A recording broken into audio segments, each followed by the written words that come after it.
Next little key area, we'll look at fertilizers. Why? Why do we need fertilizers?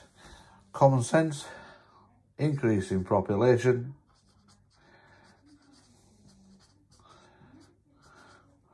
more food needed.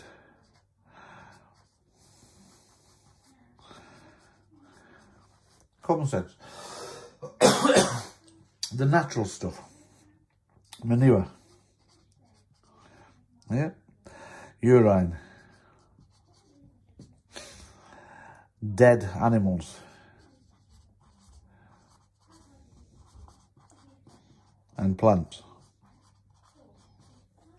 The man-made stuff. So synthetic fertilizers.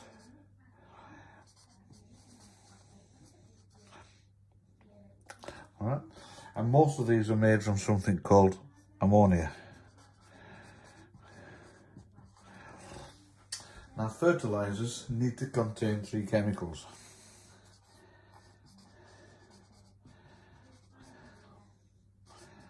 For good plant growth. And these are nitrogen, potassium, what was that with phosphorus?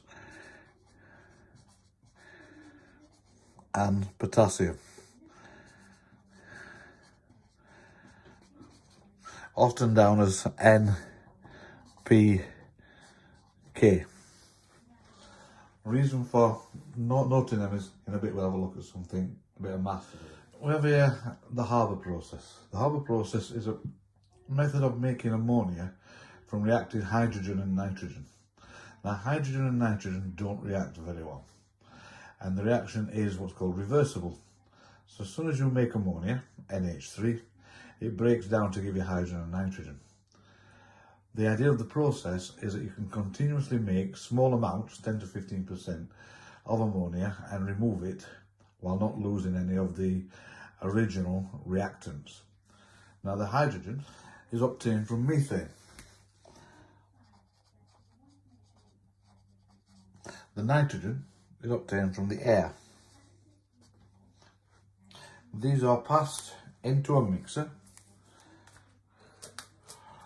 where they are thoroughly mixed, then passed on into what's called a compressor where the particles are forced together, the gases are forced together under very high pressures. This mixture is then passed into the reaction vessel.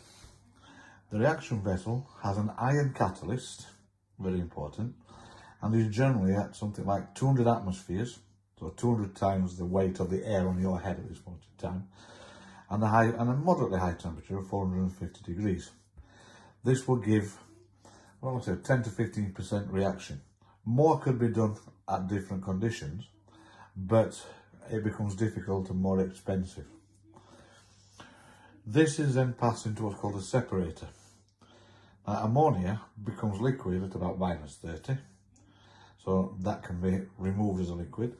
The hydrogen and nitrogen gases are returned to the compressor. That helps recycling, make sure that the process is efficient, so you're not losing any. And the heat that's removed from the separator can also be put back into the compressor to help heat things up, so recycled heat.